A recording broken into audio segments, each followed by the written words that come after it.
दक्षिण कौशल वर्तमान छत्तीसगढ़ के इतिहास को जानने के संदर्भ में हमने सामाजिक, ऐतिहासिक और राजनीतिक पहलू समझा। गत कई सौ वर्षों के इतिहास को संक्षिप्त में हमने समझने का प्रयास किया और इस प्रकार आज हम मानते हैं कि आप बेहतर स्थिति में हैं अपने को छत्तीसगढ़ का निवासी मानने में और गौरवान्वित होने में। इसी श्रृंखला में एक अंतिम बिंदु और वह है लौह अयस्क और कोयला। औद्योगिक क्रांति जो होती है उसमें लौह अयस्क और कोयले की अति महत्वपूर्ण भूमिका होती है और छत्तीसगढ़ इस औद्योगिक क्रांति की भूमिका में अपना योगदान देने में पीछे नहीं रहा। ब्रिटिश शासन काल में छत्तीसगढ़ कृषि प्रधान क्षेत्र रहा है। यहाँ की 85% जनसंख्या कृषि से अपनी आजीविका का निर्वहन करती थी। उसका जो धन अर्जन होता था उसका मुख्य स्रोत कृषि ही था। उस काल में छत्तीसगढ़ औद्योगिक दृष्टि से बहुत पिछड़ा माना जाता था क्योंकि वह कृषि प्रधान राज्य था, क्षेत्र था। तो औद्योगिक दृष्टि से पिछड़ा राज्य अंग्रेजी शासन के आरंभ में देशी उद्योग धंधे के नाम से जाना जाता था। यहाँ पे क्षेत्रीय उद्योगों का ज़्यादा प्रचलन था, उद्योगों का ज़्यादा विस्तार था जो क्षेत्रीय थे। कपड़ा बुनना, कांचे के बर्तन बनाना, जेवर आदि के निर्माण, फर्नीचर का काम, लकड़ी के काम, चमड़े का काम, ये यहाँ पे बहुत बड़े स्तर पे होता था।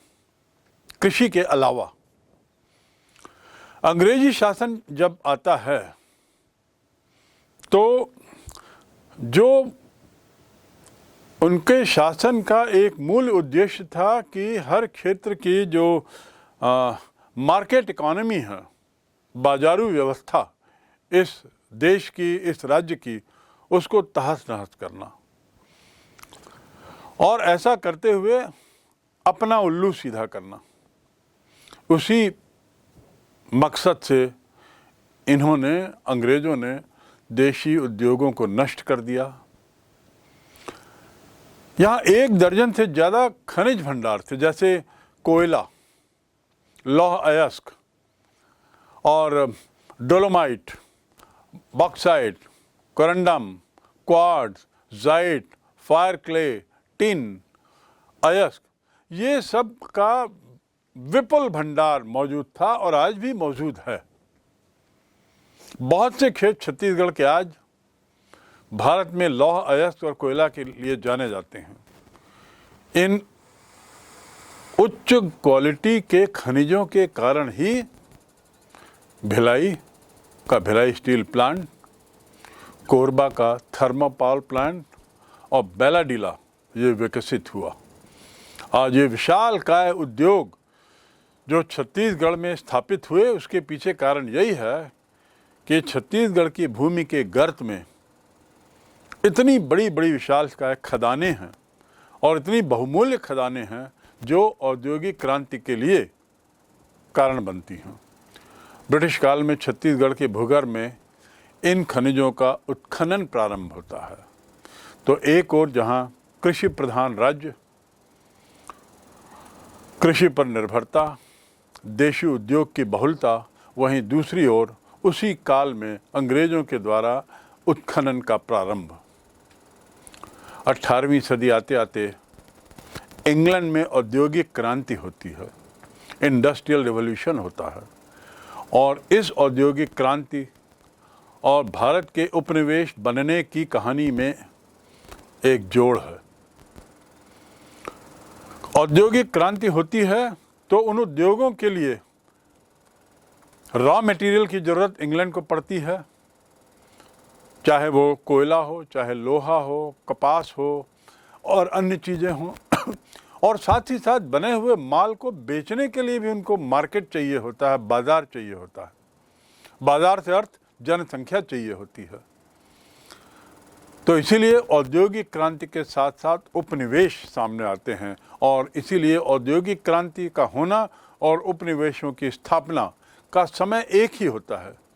इसी वजह से कच्चे माल की आपूर्ति इंग्लैंड अपने उपनिवेशों से करता था, और इस कच्चे माल की आपूर्ति में अंग्रेजों ने भारत में रहते हुए छत्तीसगढ़ में जो उत्खनन किया, उसके परिणाम स्वरूप यहाँ का लौह अयस्क और कोयला बड़ी भारी मात्रा में इंग्लैंड भेजा गया। यहाँ के खनिज भंडारों की बात करें तो संक्षिप्त में उन भंडारों की बात करते हैं जो विपुल हैं, आकार में बहुत विशाल हैं। ऐसे तो बहुत सारे अन्य खदानें भी हैं, लेकिन कुछ वस्तुओं की खदानों का जिक्र यहाँ करना आवश्यक होगा, जैसे कोयला, सोनहर, चिरमिरी, कोरियागढ़, तातापानी, रामाकोला, झिलमिली, विश्रामपुर, लखनपुर, रामपुर, कोरबा, रायगढ़ आदि आदि कोयले की विशाल खदानें। ऊर्जा का जो स्रोत है वो तो कोयला ही रहा है। कोयला खनिज का राजस्व में 50.33 योगदान रहा है। छत्तीसगढ़ में कोयले के जो भंडार हैं कितना विशाल है, इसके इस बात से जाना जा सकता है 56.036 मिलियन टन का भंडार जो ज्ञात है अभी, वो राष्ट्रीय कोयला भंडार का लगभग 18.15% होता है, अर्थात लगभग 1/5 कोयले का उत्पादन छत्तीसगढ़ से।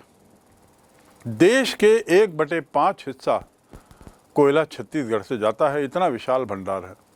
छत्तीसगढ़ कोयला उत्पादन के क्षेत्र में दूसरे स्थान पर है। दूसरा, लौह अयस्क विपुल मात्रा में यहाँ, और अंग्रेजों ने भी इसके दोहन का पूर्ण प्रयास किया, समुचित दोहन किया। जियोलॉजिकल सर्वे ऑफ इंडिया जिसकी स्थापना अंग्रेजों ने की थी, इसके द्वारा छत्तीसगढ़ की खनिज संपदा का सर्वेक्षण किया गया और मालूम किया गया कि कितना विशाल भंडार यहाँ पर प्रकृति के द्वारा छोड़ा गया है। लौह अयस्क का राजस्व में लगभग 22.18% हिस्सा है। इस राज्य का लौह अयस्क खनिज उत्पादक राज्यों में तीसरा स्थान, कोयले के मामले में दूसरा पूरे देश में, खनिज के मामले में तीसरा पूरे देश में, लौह अयस्क के मामले में तीसरा पूरे देश में। और जगहों का नाम तो आपको मालूम ही होगा, दल्ली राजहरा, वहाँ से विश्व प्रसिद्ध बैलाडीला तक की जो पर्वत श्रृंखला है उसमें पूरा लौह अयस्क और उसकी मात्रा 2120 मिलियन टन आंकी गई है वर्तमान स्थिति में ये। और हो सकता है भंडार इतना तो है ही, और इससे ज़्यादा विशाल भंडार मिल सकते हैं। 2120 मिलियन टन दल्ली राजहरा भिलाई के पास से लेकर बैलाडीला तक का क्षेत्र, पहाड़ी क्षेत्र।